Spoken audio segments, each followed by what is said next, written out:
ہمارے ملک کی 80ویں یوم آزادی تقریب کو ہم نے آج حکیم شاہ کالونی پارک پر، جو ٹولی چکی شیخ پیٹ علاقے میں آتا ہے، بڑے پیمانے پر ہر سال کی طرح اس سال بھی سالوں سے اس تقریب کو منا رہے ہیں۔ یہ ایک ایسا موقع ہے جس کو اگر میں کہوں کہ یہ ایک نیشنل تہوار ہے سمجھ ہمارے لیے، ایک جیسا عیدین رہتی اور تہوار رہتا ہر مذہب کا، لیکن یہ ایک ایسا تہوار ہے جس میں ہم مذہب تمام لوگ مل کر، چاہے ہندو ہو، مسلم ہو، سکھ ہو، عیسائی ہو، سب ایک جگہ جمع ہو کر اس کو بڑے جشن کے ساتھ مناتے ہیں۔ اور یہ منانے میں ہمیں ہمارا دل اور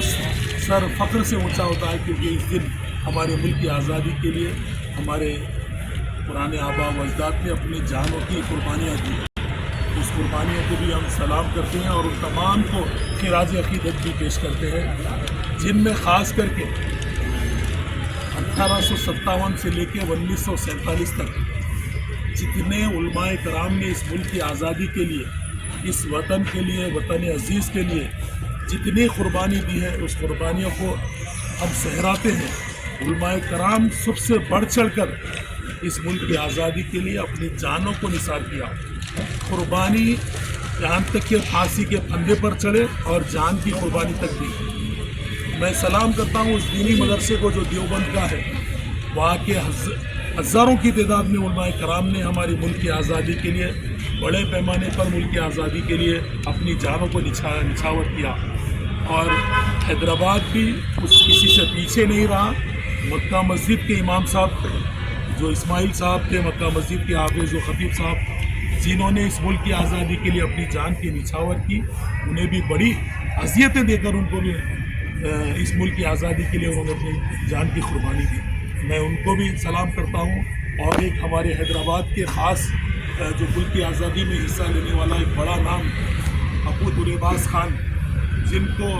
انکوٹی وغیرہ میں بھی انگریزوں نے بڑے پیمانے پر جان بچھا کر مارا تھا، ہم ان کو بھی خراج عقیدت پیش کرتے ہیں۔ حیدرآباد میں بھی بڑی تعداد میں ہمارے لوگوں نے قربانیاں دی، اور اس وقت کے حیدرآباد ریاست کے حکمران